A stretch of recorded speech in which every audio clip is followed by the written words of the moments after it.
This is the Lab Bench, Science Education Unfiltered. I'm Alyse. Let's get into it. Less than a third of 8th graders scored proficient on the most recent National Science Assessment. More than a third scored below basic. That's the highest percentage since 2009. Interest and enjoyment in science dropped 10 percentage points in just 5 years. Students aren't just performing worse in science and losing interest, they are completely checking out. I think I know why, and I think it started long before the pandemic. It started in our classrooms, and I think as teachers, we saw it coming. I want to tell you how I got to that conclusion because it took me a long time to get there.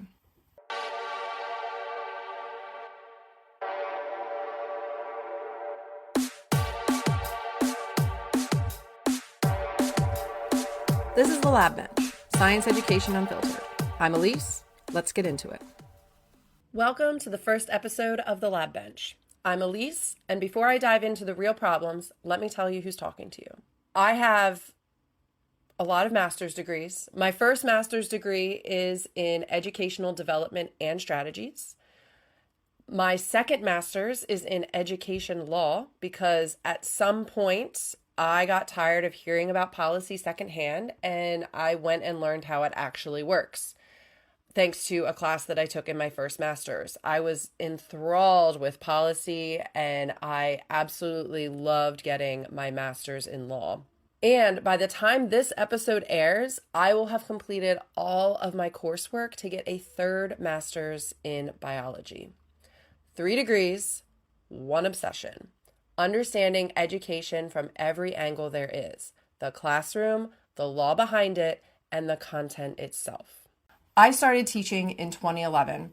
I had a class set of textbooks, a CD of PowerPoints, and the freedom to figure the rest out myself. It was really hard as a first-year teacher because I was making everything myself essentially.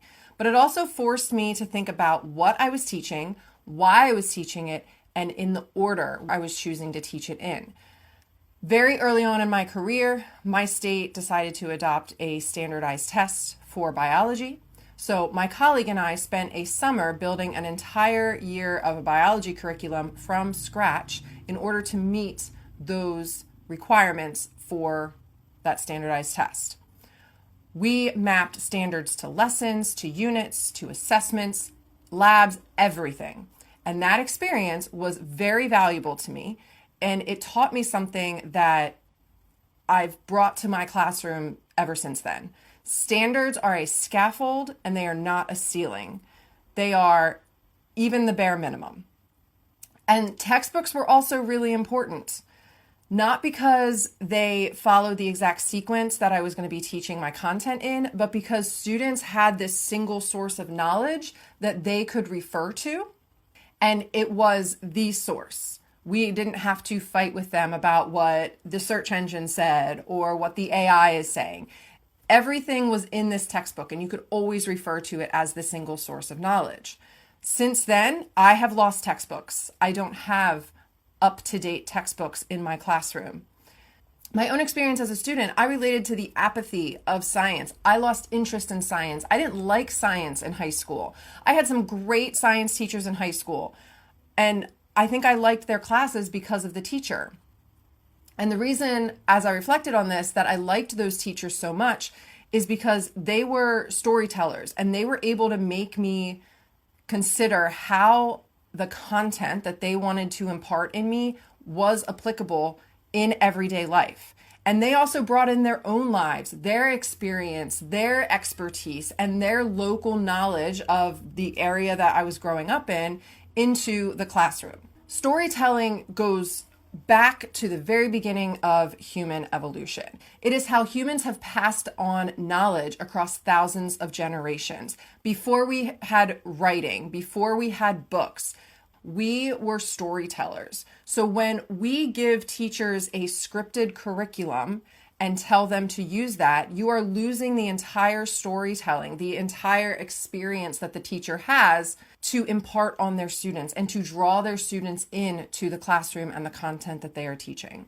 I think that's a really good thing. I think 2 teachers that teach right next door to each other may be teaching the same topic and maybe teaching the same subject, but they have completely different life experiences, and they are going to engage students differently, partly because of their personality, but also partly because of those life experiences and what they want their students to take away from their class. And that's really important. That's not a problem. When you give teachers a scripted curriculum, you are getting rid of all of that. It erases the experience of the teacher, and now you are doing the exact same thing as your colleague down the hall. Whether it fits your students or not, whether it fits their interests, whether it fits their personality, whether it fits their abilities. The purpose of this podcast is to talk about what is wrong in science education, in our classrooms, and I'm owning some of this too, and how we can be better, and how we don't have to wait for policy to catch up with what we already know is best for our students and what is best for our classrooms. My first teaching job was a learning experience, and I actually ended up leaving my first teaching job, not like in a dramatic fashion, and I also knew that I wasn't going to be leaving permanently, but I was burnt out. I needed to regroup, I needed to rebuild, I honestly needed to set some boundaries for myself. I knew that the classroom is where I belonged, but I had to do that work for myself in order to get back to be an effective teacher for my students and ultimately for the kids that I didn't have yet, but I knew I was going to have kids. I ended up working for a nonprofit cancer research company that writes evidence-based cancer treatment guidelines. And these are the documents that doctors and physicians actually use when they are making treatment decisions for real patients with cancer. So I had this really awesome opportunity with this new job to be working at this intersection of science, communication, and technology, where I'm translating complex data and guidelines into the systems that oncologists could use in real time with a patient in front of them. So that experience with my teaching experience, with my science background, and as a former science educator, my brain was really working overtime. And I saw very, very clearly what it actually looks like to think scientifically, to discuss science with colleagues. And I love the conversations that I was hearing amongst these physicians debating the evidence and what it shows and what decisions that they should be making based on that evidence. They were relentlessly skeptical. They asked the good questions. They weren't cynical, they were just skeptical, and they always were questioning. They evaluated the evidence constantly. They sat with uncertainty. They knew the difference between correlation and causation, which is a very important topic, and they did a really good job at it. And as I'm sitting through all this, I kept thinking, this is what we're supposed to be building in high school. Not students who can just name off the phase of mitosis or say, oh, the mitochondria is the powerhouse of the cell. Students who can look at data and ask the right questions and take away conclusions from it and make their own informed life choices. My entire educational philosophy, my entire career, going back to when I was in college, is I am preparing students for what's after high school. It might be college. It might be something else. But if I can make well-versed, skeptical, scientifically literate students, I have done my job. At this job, I became convinced that I could do this in a high school classroom. And if we stop treating science like a vocabulary list that needs to be memorized and start treating it as a way of thinking, we will be able to succeed as science educators and build a more scientifically literate population. Now, I was at that job for quite some time. I worked there in college. I worked there between teaching jobs. I decided to go back to teaching in August of 2020. I'm sure you can reflect on what education and the world was like in August 2020. And I came back and I didn't really recognize what I was seeing in the classroom. I had been gone for 5 years, and it's not just the pandemic. It's not just that we were teaching virtually, that I had half my students at home, half my students in my classroom. Obviously, we were building the plane while we were flying it, but there was more happening. And as unprecedented as the pandemic was, I think schools did what they thought they needed to do to show compassion to everyone. Everyone had a different experience during the pandemic, and it was a very impossible situation.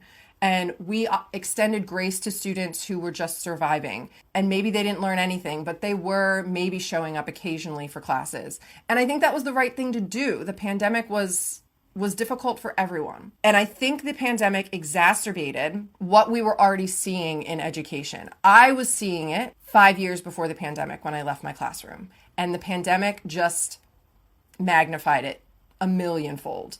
And here we are 6 years later, and we are definitely still picking up those pieces. We have a reliance on technology still that was accelerated during the pandemic. If schools were not one-to-one prior to 2020, they became one-to-one very quickly because that was the only way they could deliver content to students. There's also 6 years out, device dependency. We are still one-to-one on laptops. There are still individualized learning platforms that are promising this personalization, but from my own personal experience with my own kids, they're just clicking through. They're not actually reading the questions. They're not actually answering and choosing the choice that they think is correct.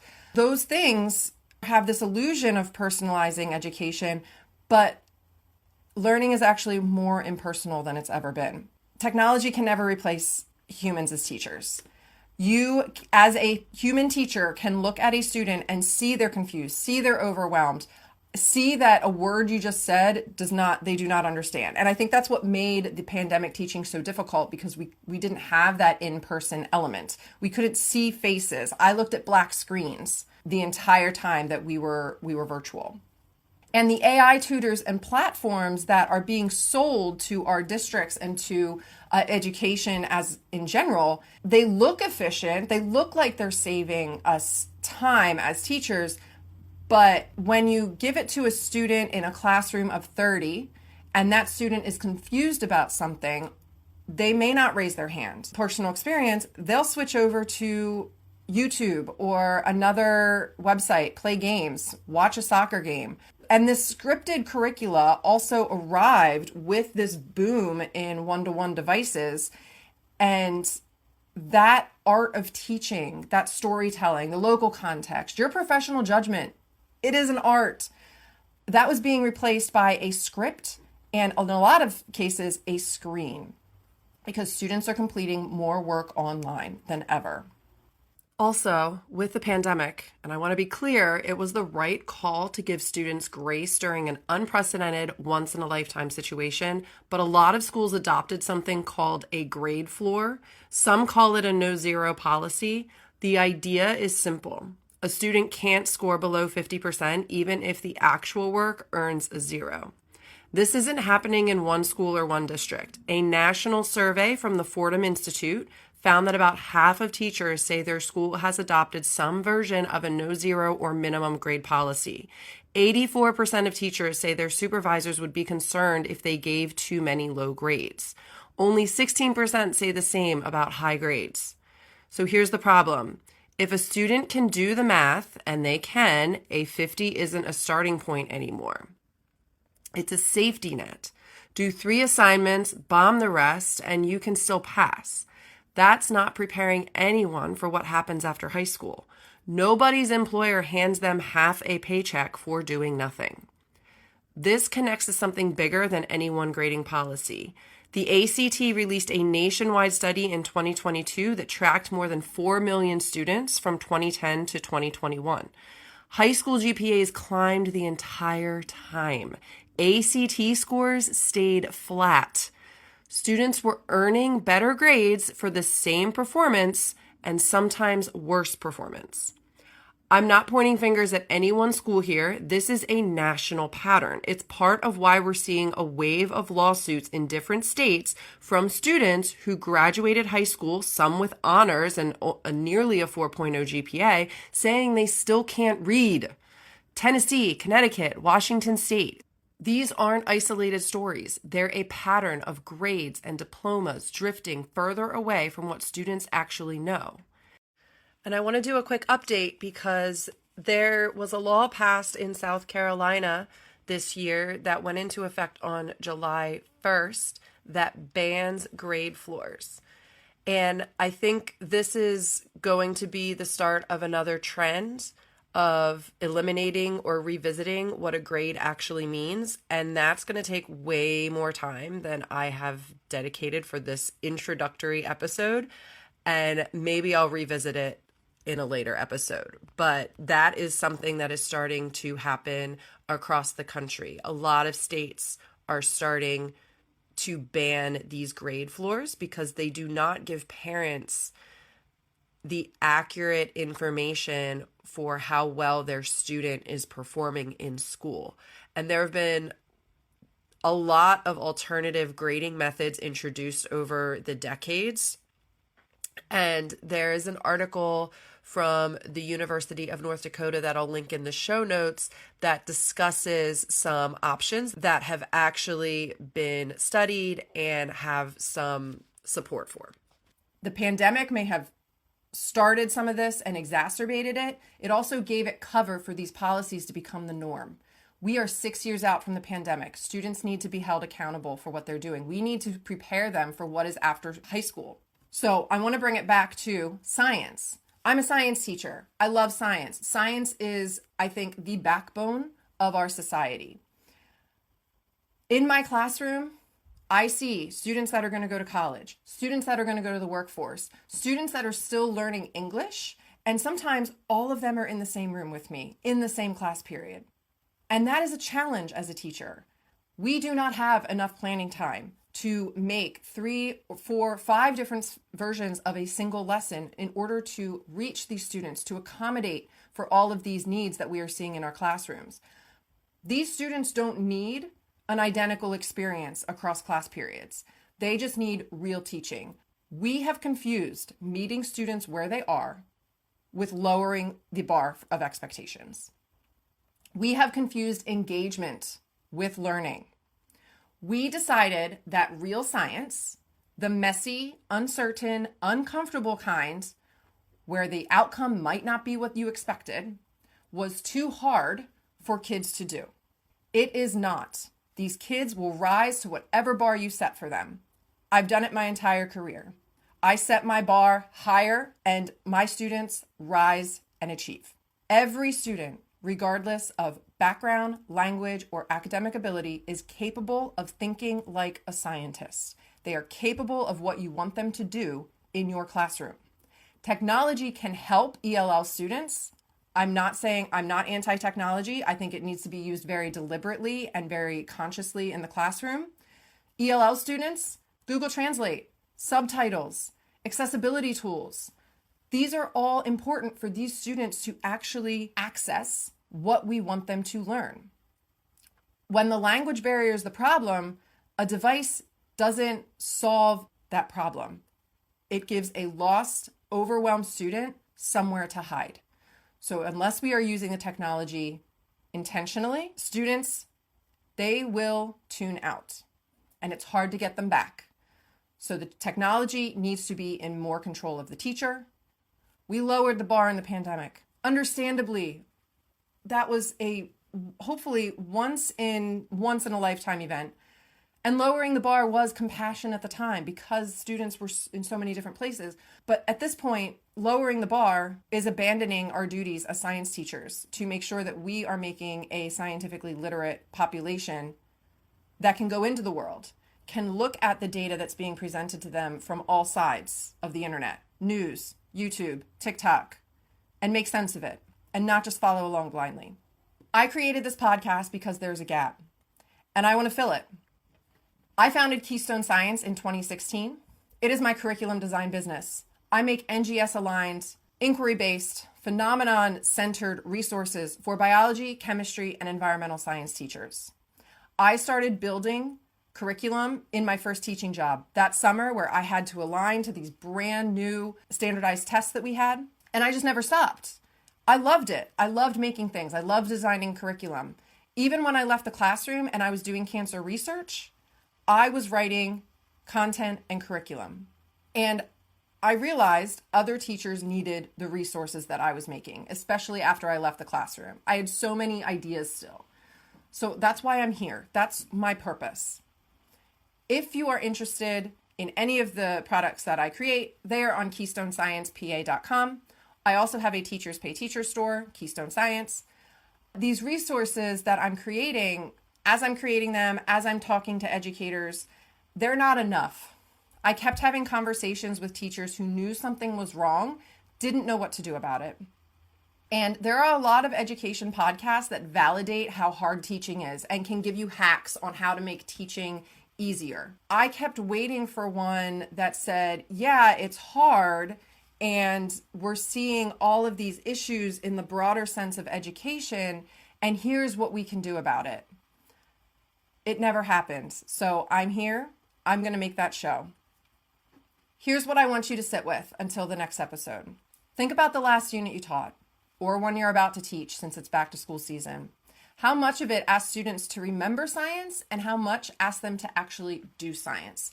Think those science and engineering practices from the NGSS.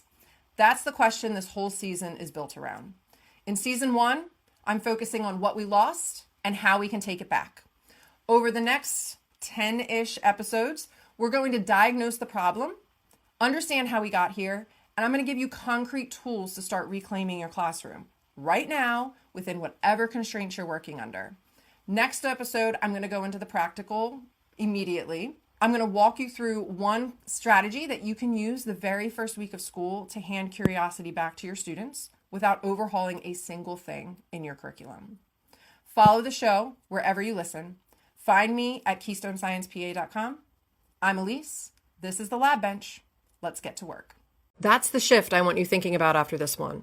If this episode gave you something to chew on, follow the Lab Bench wherever you're listening so the next one lands in your feed the day it drops. And if you want the resources, research, and free stuff mentioned in this episode, check out the show notes, or you can find it all at keystonesciencepa.com. I'm Alyse. This is the Lab Bench. Let's get to work.